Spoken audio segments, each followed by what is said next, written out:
Page 83, Dotted-Quarter Arpeggios. This is similar to what we were doing on page 82, but now they're arpeggios. People don't agree on what an arpeggio is sometimes.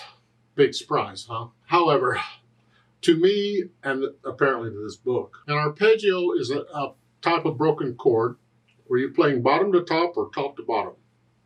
We had the squiggly line, the arpeggiated chords. Yeah, same difference, except here they're rhythmic. See, an arpeggiated chord is not. It's just a boom. Sometimes it's a slow boom. It can be a boom, boom, but usually it's a boom. These are rhythmic, though. So first, let's just go through and get the chords and see what we've got here. Look it over. It's 4 lines long. Treble, bass, clef, 1 flat in the key signature. We're in the key of F major. Do the scale for F major and the scale for D minor because it has 1 flat in its key signature. 3/4 time signature. And again, let's just get the notes first. I'll worry about the rhythm in a minute. So the first one, it's a here. It's an F chord. Then the right hand does the next one. And the left hand does the next one. And then the right hand. Second line, now it's a 4 chord. Third line, back to the 1 chord. And then we got the 5/7. Here and here. See, those aren't the same. Remember the 5/7 chord has 4 notes in it? Yeah. So what we're doing is we got these and this, all 4. So in the third measure of the third line, it's this one. And the fourth measure, it's that one. It's the same chord though. It's the 5/7 here. And then 1 chord. So I have an idea what the chords are and what's going on with the hands, and we just add the rhythm. 1 and 2 and 1 and 2 and 3 and 1 and 2 and 3. Get the other hand ready to go. So that's all we're doing.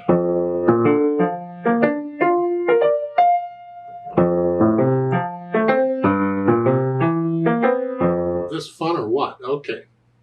So I now know what the notes and the rhythms are going. Then I get rid of any hesitations anywhere. Then I think about the articulation.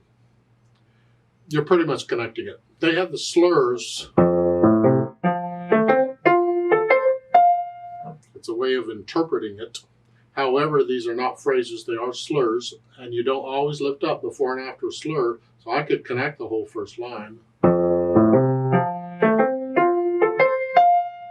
However, I think it works out where each line happens to be a phrase, so I can lift up before I go on. So here I lift up. So there's a little silence between them, like taking a breath to go to the next line. Yeah, that's how I would interpret it. But you can interpret it differently. You could lift up between each measure if you wanted to, whatever.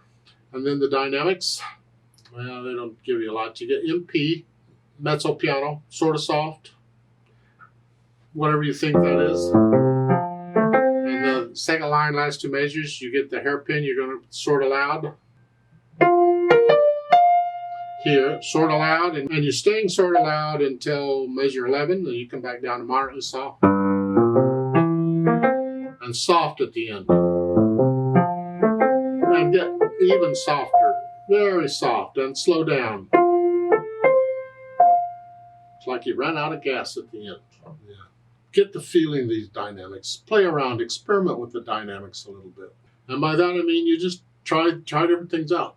Try getting louder as you go up. Soft. Right? Or start loud and get softer as you go up. Just to hear what it sounds like and what it feels like, experiment. As far as the speed goes, Andante members of Leisure Stroll. 1, 2, 1, 2, 1, 2. 2, blah, whatever. They've added pedal here. You don't need pedal. I mean, it's fine. We do it all with the hands. But if you want to add the pedal to it, push the pedal down right after you play the first note. If you want to hear the phrasing, lift the pedal up with the hands at the end of every line. So you use a little silence. If you don't want to hear the phrasing, then you just overlap the pedal. You change the pedal after you play the first note in each line. And that'll do. This is the difference between them.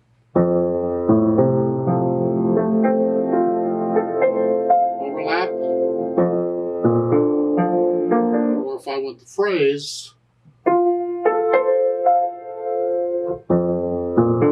lift the pedal up with the hand, so I get a little bit of silence. I'm not really going to show the pedal here because it's pretty simple. I think you can handle it. So it would be like this.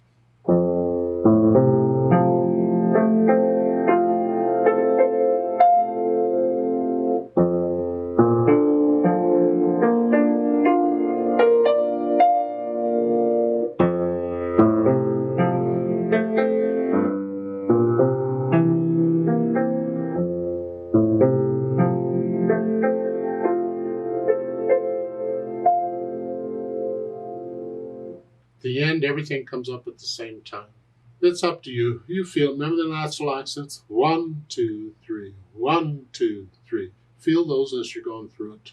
Now they have the little words above the stabs to tell you, you have a motif. Remember what a motif is? It's just a few notes. It's just a musical idea.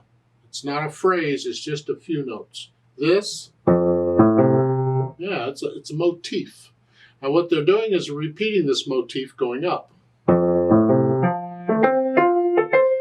The same motif. You could call it a sequence because when you repeat a pattern like that going up or down, it's a sequence. They're saying it's imitation. Remember, because imitate is where you're doing the same thing you just did at a different time. Yep, that's what imitation is. It helps understand when the music starts getting complicated and you have to break it. What's going on here? If you can understand it, then it can help you in interpreting the music. Right now, it's just nice to know. Big deal. But it can come in handy later on if you learn to recognize these things. It can affect, I can't talk, imitation. I gotta have some coffee here. Let's do a play with me. Let's play it together slowly and check the notes and the rhythms. I'm not going to do any pedaling because you hear it better without. I'll give us 3 counts. I'm not doing the louds and softs either. We're just playing notes and rhythms. That's all this is for. 1, ready, go. 1 and 2. 1 and 2. 1 and 2. 1, 2, 3. 2. 1 and 2. 1 and 2. 1, 2, 3. 2. 1, 2. 2. 1, 2. 2. 1, 2. 1, 2. 1, 2, 3. Off.